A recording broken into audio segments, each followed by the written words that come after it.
दर्शकों नमस्कार। Asian today के खास कार्यक्रम एक मुलाकात में आपका स्वागत है। और आज हमारे साथ हैं राजस्थानी साहित्य में बहुत जल्द और एक बहुत अच्छी पकड़ बनाने वाले डॉक्टर कृष्णा जाखड़। आप विभिन्न साहित्य पुस्तकों का राजस्थानी में अनुवाद कर चुकी हैं और साथ में साहित्य अकादमी द्वारा आप सम्मानित भी हो चुकी हैं। पठन पाठन के साथ लेखन में इतना गहरा जुड़ाव कृष्णा जी का है कि आज हम खुद एशियन के इस हमारे कार्यक्रम में बुलाकर गौरवान्वित महसूस कर रहे हैं कि एक युवा नवोदित और सफल रचनाकार को हम कार्यक्रम में शामिल कर रहे हैं। कृष्णा जी, स्वागत है आपका। नमस्कार जी, धन्यवाद। सबसे पहले इसी बात से शुरुआत करते हैं कि इस उम्र में और राजस्थानी साहित्य पर इतनी अच्छी पकड़, इतना गहरा लगाव कहाँ से ये सीखा? क्योंकि आपके जो पतिदेव हैं दुलाराम जी सहारण, वो बहुत अच्छे राजस्थानी भाषा के जानकार हैं, बहुत अच्छा लिखते हैं और राजस्थानी भाषा के प्रचार प्रसार में उनका अहम योगदान रहा है। तो उनके जीवन में आने के बाद में इस जो रास्ते में आपका तेजी से बढ़ना हुआ या फिर पहले से ही था, क्या कैसे रहा? साहित्यिक रुचि की बात करें तो शादी के बाद ही मेरा साहित्य की तरफ रुझान हुआ। सिर्फ लिखने का ही नहीं, पढ़ने का भी। मैं पहले एक सामान्य विद्यार्थी थी, स्कूल में भी कॉलेज में भी, और रिजर्व नेचर की, किसी से कोई ज़्यादा दोस्त नहीं बनाती थी। और दोस्त भी अपने से सीनियर जो होते थे उनसे ज़्यादा दोस्ती होती थी, बराबर वालों से कम होती थी। शिक्षा की बात करें तो मेरा गांव जो है वो चूरू जिले में है, झुंझुनू बॉर्डर पे है और ऑन रोड है। तो शिक्षा की मुझसे बड़ी बहन है, भाई है, वो भी ग्रेजुएट हैं, पढ़े हुए हैं, और मैं सबसे छोटी थी। तो शिक्षा के तो वो फिर स्वाभाविक है, मुझे तो पढ़ाना ही था। 8वीं तक गांव में सरकारी स्कूल था, उसमें पढ़ी। और छुट्टियों में जो बाल पत्रिकाएं आती हैं, चंपक है, चाचा चौधरी है, ये आती थी उस समय, और इनको पढ़ते थे। और समाचार पत्र आते थे, इनको पढ़ते थे। एक जीवनी जो पापा का ये था कि जो महापुरुष हैं भारत के, उनकी जीवनी से बच्चे जरूर रूबरू हों। तो सबसे पहली जीवनी मेरी पढ़ी हुई है विवेकानंद की, क्योंकि उनका बाल रूप, उनकी प्रतिभा, वो पापा उससे प्रभावित थे, तो उन्होंने कहा ये जरूर पढ़ो आप। तो वो पढ़ी हुई है जीवनी। महात्मा गांधी की भी पढ़ी हुई है, दयानंद सरस्वती का, इनके बारे में खूब वो पढ़ा हुआ है। लेकिन साहित्यिक रुचि तब तक नहीं थी मुझमें, शादी तक जी। शादी के बाद मैं ससुराल में भी हम पति पत्नी जाते थे, रहते थे, पर ज़्यादा समय यहीं चूरू में रहना होता था और दोनों अकेले होते थे। ये सुबह चले जाते बाहर और शाम को आते थे पति। तो पूरा दिन मेरा अपना होता था और उस पूरे दिन में औरतों जैसे कोई काम मेरी रुचि नहीं थी, कभी भी नहीं थी, बचपन में भी नहीं थी। घर गृहस्थी को नहीं, कभी शादी से पहले रसोई में जाना, कुछ पकाना और करना नहीं, मुझे कभी रुचता नहीं था ऐसा सब कुछ। और पति ने सबसे पहले शादी के बाद में मुझे तोहफे के रूप में जो दिया वो था प्रभा खेतान का साहित्य, पूरा का पूरा, सारी किताबें वो दी। और मैंने पढ़ना प्रभा खेतान से शुरू किया था, उनको पढ़ा सबसे पहले। और उसके बाद में पत्रिकाएं आती हैं बहुत सारी घर में, और किताबें हैं, पूरी लाइब्रेरी है घर में। तो सुबह से शाम को तक, जब तक वो आते, पत्रिका आई है, सुबह आई है, वो आते थे, तब तक मैं उस पत्रिका को पूरा पढ़ चुकी होती और पूरा उनको बता देती थी आते, ये पत्रिका आई है, इसमें क्या क्या आया है, ये आलेख है। बिल्कुल। इतना कम से कम 6-7 वर्ष तक शादी के बाद मैंने अध्ययन किया, सिर्फ और सिर्फ पढ़ी हूँ साहित्य में, चाहे नॉवल हो, कविता हो, पत्रिकाएं हो, कुछ भी हो।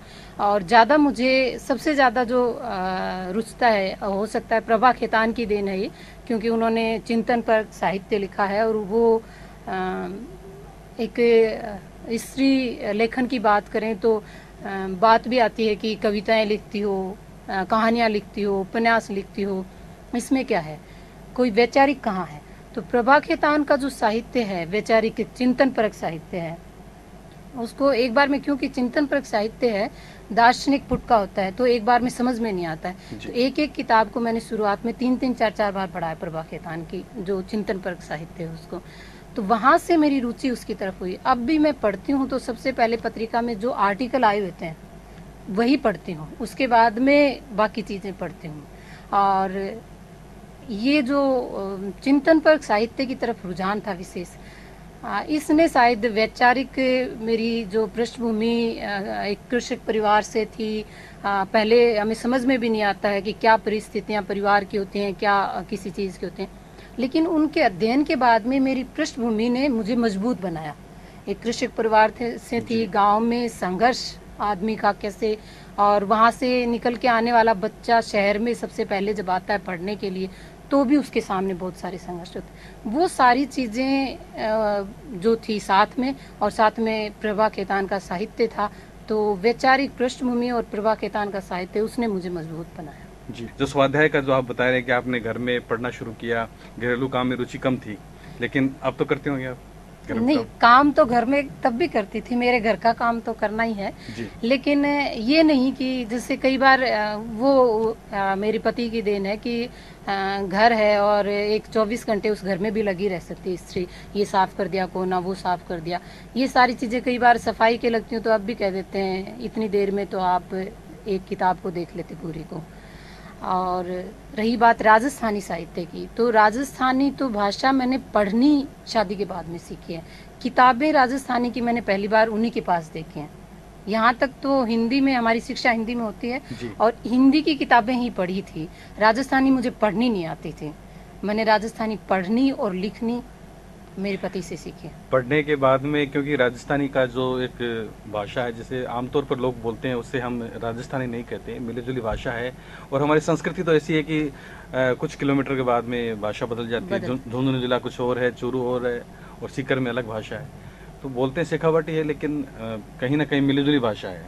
तो ये जो क्लिष्ट शब्द आते हैं राजस्थानी साहित्य में, जिनको आपने पहले पढ़ा और उनका जो अर्थ पढ़ने के साथ ही समझा, इसमें दुलाराम जी ने पूरा सहयोग किया? नहीं, सहयोग किया। आपके गुरु बने? बिल्कुल गुरु बने। राजस्थानी ही नहीं, मैं बताऊं, मैं हिंदी साहित्य की विद्यार्थी भी नहीं थी, मेरे बीए तक हिंदी साहित्य नहीं था। फिर शादी से पहले ही उन्होंने कहा कि आप हिंदी से एमए कर लें, और मुझे बात जची नहीं, लेकिन उस समय पापा ने भी कहा कि ठीक है, करनी तो है ही आपको, तो वो कह रहे हैं तो उसमें कर लो।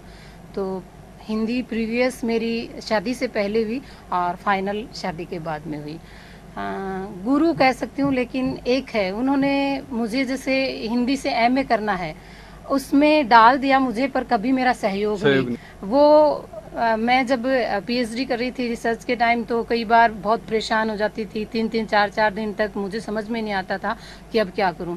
मैं कई बार बैठती, उनसे पूछती, तो वो कहते कि अप दीपो भाव, वो एक वाक्य वो हमेशा बोलते और घर से चले जाते, और वो कहते सहारे मत ढूंढो, नहीं तो हमेशा ढूंढती रह जाओगी। हालांकि वो उनका मकसद था कि मैं मजबूत बनूं और अपने आप उन समस्याओं से लड़ करके उन समस्याओं से बाहर निकलूं, लेकिन उस समय समझ में नहीं आता था और उस समय बहुत बुरा लगता था। मुझसे हिंदी से एमए करवाने के लिए कह दिया, अब कोई सहयोग नहीं करते हैं। फिर राजस्थानी से भी मैंने एमए किया, तो उस समय भी यही था, तो कोई सहयोग नहीं करते हैं। राजस्थानी के शब्द हैं कि सीताराम लालस का पूरा जो शब्दकोश है वो पढ़ा है घर में, तो कहते थे ये शब्दकोश क्या काम आएगा, इसको लो, देखो और अपने आप कोशिश करो। मतलब तो, आपको समुद्र में यूँ कहते हैं कि गहराई में उतार दिया कि अब अगर बाहर आना है या जीना है तो तैरना ही होगा, सीखना खुद को सीखना है। बिल्कुल, वो ये उनके उस समय के मुझे बुरा लगता था कि मेरी हेल्प नहीं करते हैं, लेकिन वो जो उस समय मेरी सहायता करते रहते या फिर मुझे वो शब्दकोशों पे हाँ ये करते रहते, तो वो शायद मैं कुछ करती पर इतना मजबूत नहीं बना पाती खुद को।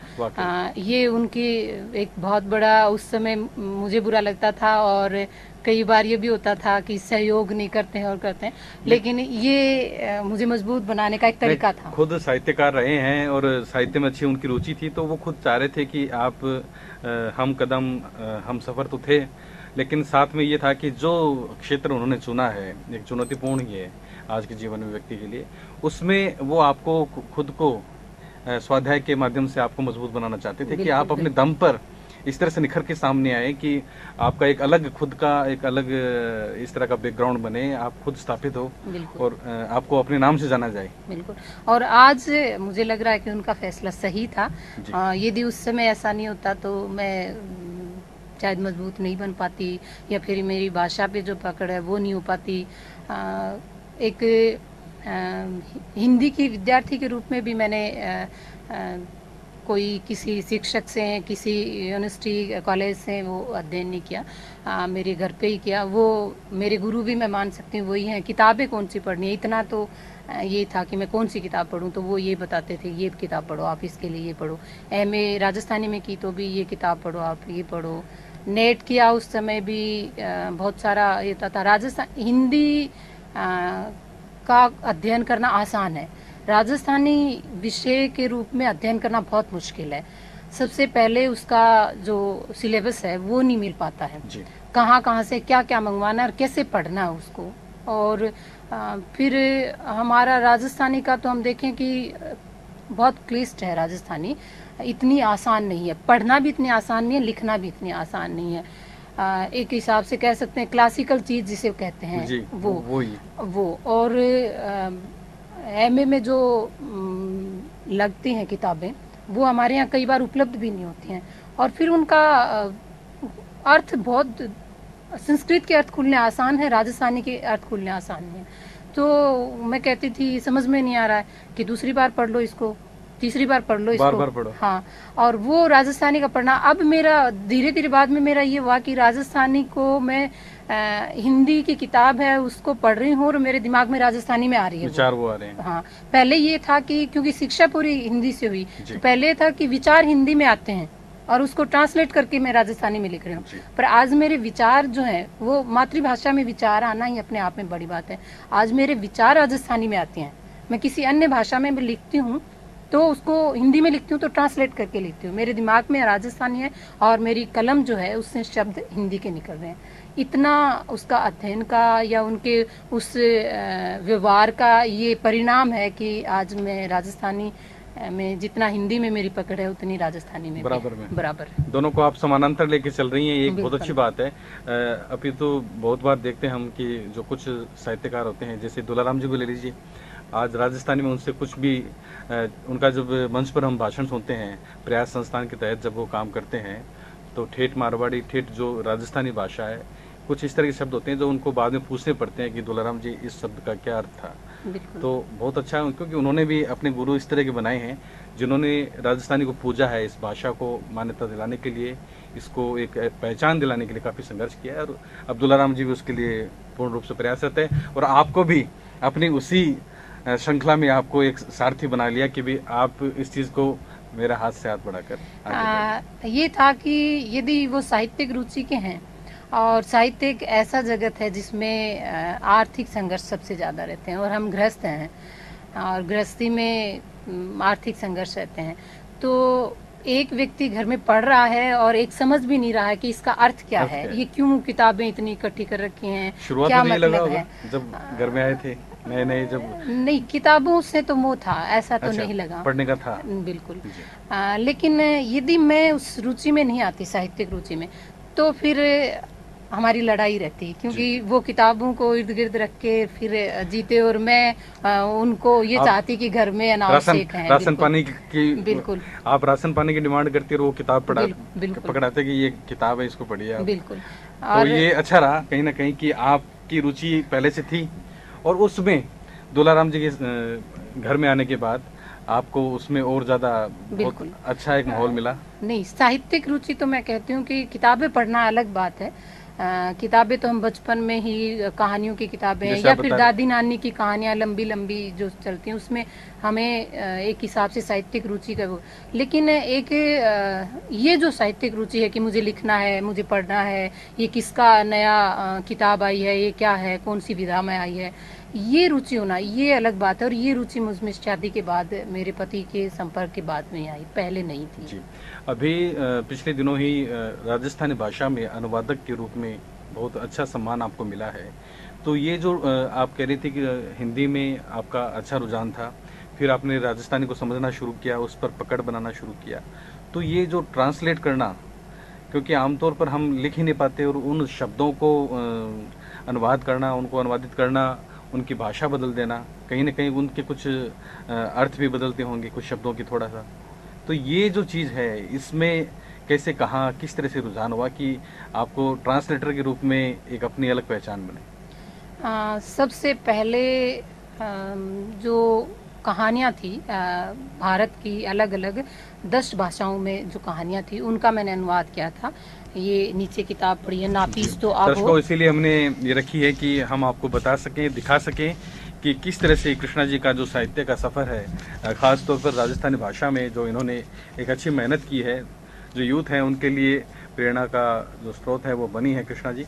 तो ये कहानियाँ थी, 10 भाषाएं हैं राजस्थान, पूरे भारत की अन्य अलग अलग भाषाएं, उनको मैंने पढ़ा तो मुझे लगा कि ये जो लिख रहे हैं लेखक अलग भाषा में, एक हिंदी की कहानी थी, उसका भी मैंने विष्णु प्रभाकर की कहानी का मैंने किया, द्रौपदी का, और अन्य भी थी तेलुगु तमिल, उनमें तो उनको मैं पढ़ रही थी। तो स्थान विशेष की, जहाँ जो लेखक जहाँ बैठ के लिख रहा है उस परिवेश का उसमें पूरा का पूरा प्रभाव होता है। तो मैं देख रही थी कि मैं यदि मेरी राजस्थानी में ऐसी कहानी लिख रही हूँ तो मेरा परिवेश कहाँ रह जाता है। तो सबसे पहले तो जो थी ये ललक यही थी, ये जानने की कि ये कैसी लगेगी मेरी भाषा में इस कहानी को पढ़ूंगी तो, और बस इतने से उस जुनून के कारण ये 10 कहानियों का अनुवाद हुआ, नापीस तो आभू नाम से, और ये प्रकाशित हुआ। ये राजस्थान साहित्य संस्कृति अकेडमी बीकानेर के सहयोग से प्रकाशित हुई है। पांडुलिपि, क्योंकि प्रकाशन भी एक बहुत बड़ी चुनौती होती है। आर्थिक रूप से जो आप कह रहे हैं कि जो साहित्य पृष्ठभूमि रहती है तो वहाँ पर बहुत बड़ा फंड नहीं होता, लेकिन साहित्य भंडार तो खूब बड़ा मिल जाता है हमारे पास कहीं ना कहीं। और वो भी है, लेखक किताबों में अपने जो जितनी भी इनकम होती है उनमें से 50% तो किताबें खरीदने में लगा देता है। किताबें खरीदने में और किताबों को पढ़ने में या उनसे जुड़े रहने में, उनको जो घर के अन्य खर्चे हैं उनसे ज्यादा उसमें सुकून मिलता है कि ये खर्च नहीं किया है, जबकि एक संपत्ति कमाई गई है, एक संपत्ति इकट्ठी की गई है। तो कृष्णा जी ने ये अपनी पहली जो 10 विभिन्न क्षेत्रीय भाषाओं की जो कहानियां थी उनको अनुवादित किया, सबसे बड़ी उपलब्धि थी। और ये जैसा कि उन्होंने कहा कि जो राजस्थानी साहित्य अकादमी है उनके द्वारा बीकानेर के पांडुलिपि सहयोग होता है, उसमें ये पांडुलिपि ये दे रखा है, तो उस सहयोग में ये जो पुस्तक है ये छपी, प्रकाशित हुई। और फिर मेरा एमए करते समय ही, उसके बाद में भी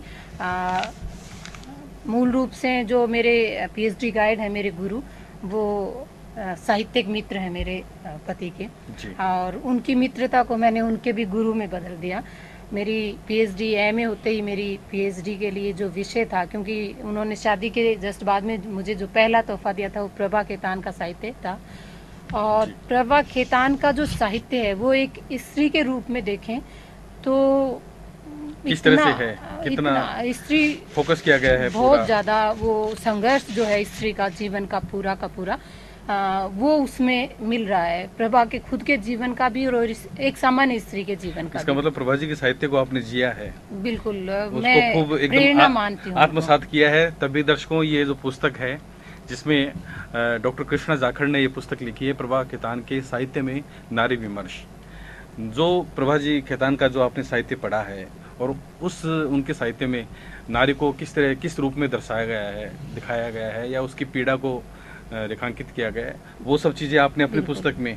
पीएचडी थीसिस से मेरी रिसर्च है, और इसमें एक अध्याय ऐसा है, बाकी तो प्रभा जी के उस पे साहित्य पे है, लेकिन एक दूसरा अध्याय है इसका, वो है पूरा का पूरा वैदिक काल से, भारत में वैदिक काल से वर्तमान तक स्त्री की सामाजिक, आर्थिक और राजनीतिक स्थिति जो है उस पर शोध किया गया है पूरा।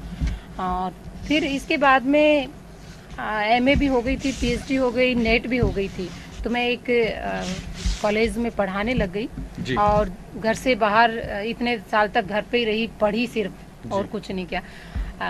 जॉब भी क्योंकि करना जरूरी था, घर से बाहर तो कहीं निकलना ही था, तो वहाँ जाने के बाद में ये जो अकादमी है उसका, दिल्ली अकेडमी, जी। इसका देवेश रॉय हैं, बांग्ला के हैं, ये लेखक हैं। जी। इनका ये उपन्यास था गाथा तिस्ता तीस्ता पारेर वृतांत।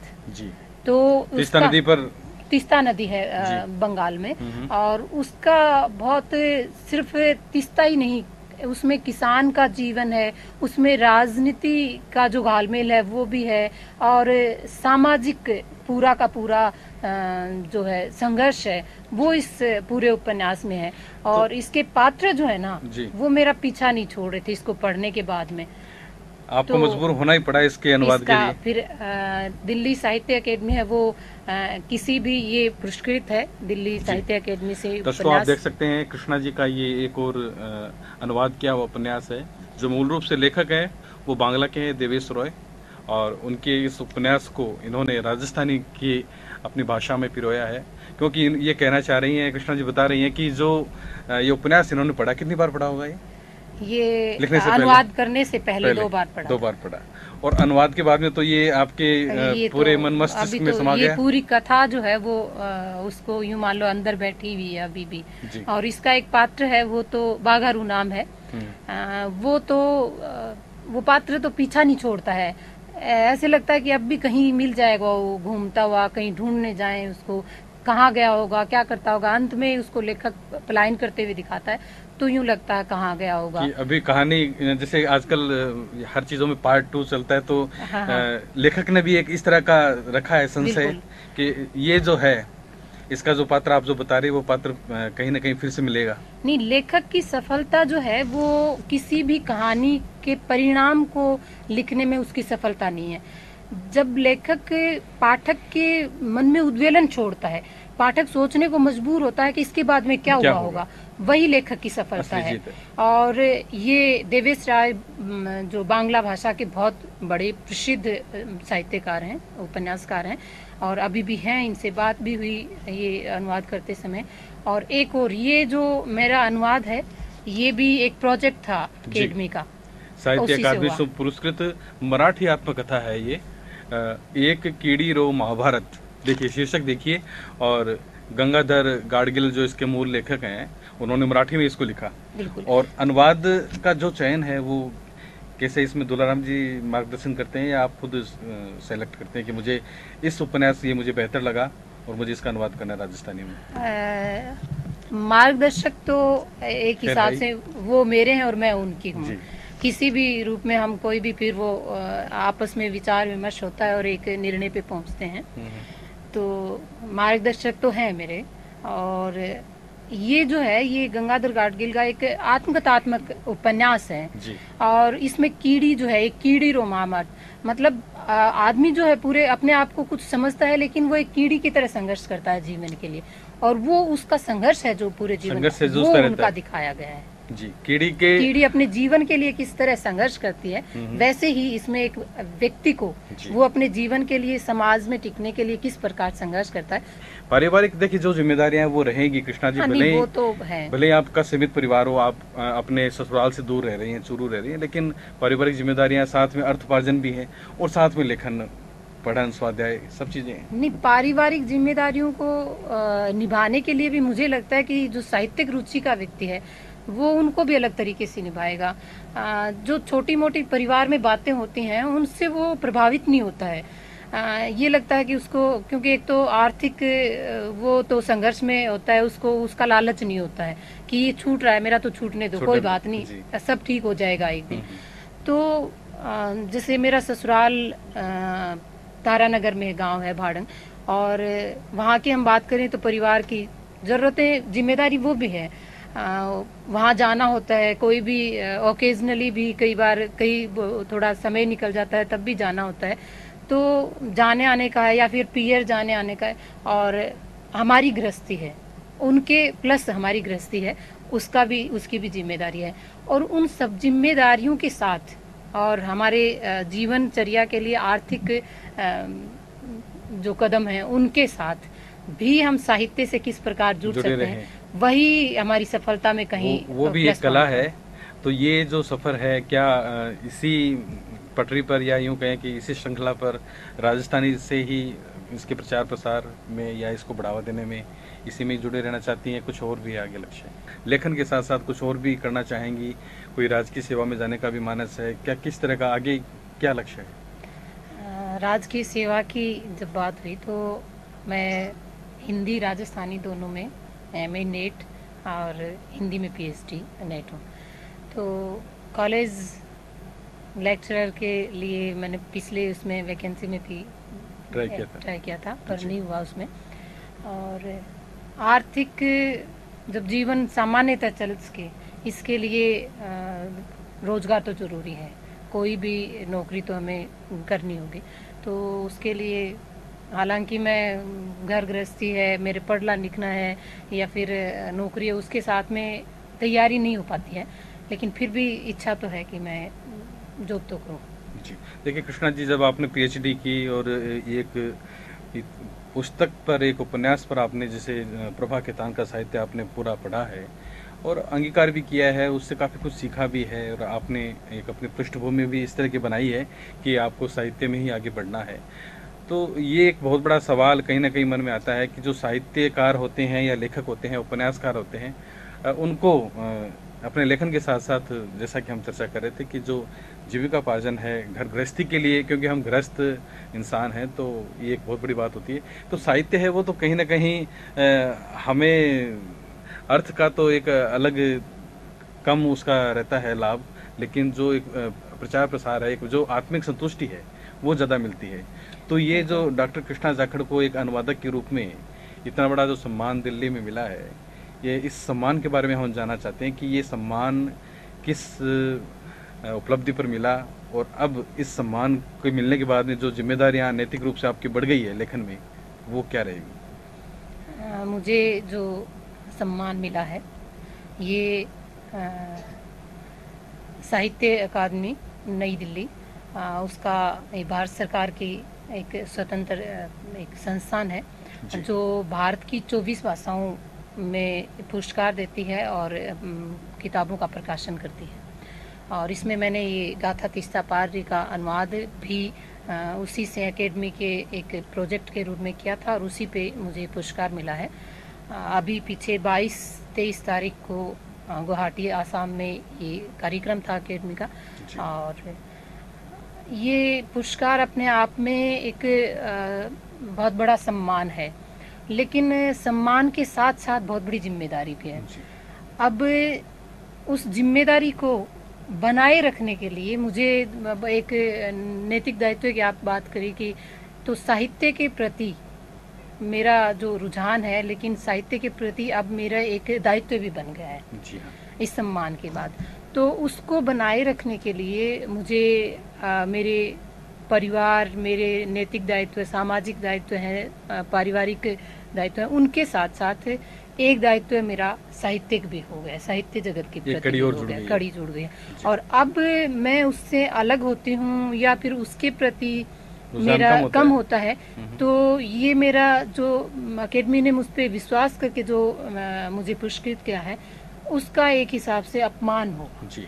तो मुझे ये बहुत बड़ा दायित्व लग रहा है, पारिवारिक और सामाजिक दायित्व से बड़ा, और एक चुनौती है मेरे सामने की सारी चीज़ों के साथ मैं इस दायित्व को भी निभा सकूं। जी चलिए, बहुत बहुत शुभकामनाएं हैं हमारी, और निश्चित रूप से आज आपसे बातचीत करके, एक छोटी सी मुलाकात करके हम भी बहुत आनंदित हैं, क्योंकि लिखना और पढ़ना दोनों ही एक बहुत मेहनत का काम माना जाता है, एक लगन का काम माना जाता है कि अगर आप मेहनत से अगर पढ़ लेंगे किसी भी चीज़ को तो लिखना भी शुरू कर देंगे। और इसी बदौलत कृष्णा जी जैसे बता रही थी कि जब कृष्णा से कृष्णा जाखड़ और फिर डॉक्टर कृष्णा जाखड़ का जो एक सफ़र इन्होंने पूरा किया है और ये जो साहित्य यात्रा है वो अनवरत जारी है, और इन्होंने हमें आश्वस्त किया है कि जो एक पाठक वर्ग ने या जिस तरह से अकादमी ने जो इन पे विश्वास जताया है, इस विश्वास पर ये खरा उतरेगी और अपने साहित्य यात्रा को और ज़्यादा निखारते हुए, और ज़्यादा जिम्मेदारी के साथ, और अच्छी कलम के साथ, और अच्छे शब्दों के साथ, और अच्छी रचनाओं के साथ हम सबके साथ रहेंगे। और हम इनकी जो साहित्य है, राजस्थानी भाषा में साहित्य, इनका खुद का साहित्य, वो भी हमें पढ़ने को मिलेगा। अनुवादक के रूप में भी हम कृष्णा जी से रूबरू होते रहेंगे। कृष्णा जी, आज छोटे से बुलावे पर निमंत्रण पर आप एसएन टुडे के स्टूडियो में आई। आपसे बातचीत करके बहुत अच्छा लगा और निश्चित रूप से जो हमारे दर्शक हैं जिन्होंने आपको सुना है अभी, वो भी उनका फीडबैक भी हमें मिलेगा। आप इस कार्यक्रम में आए इसलिए आपको बहुत बहुत धन्यवाद। धन्यवाद जी। नमस्कार।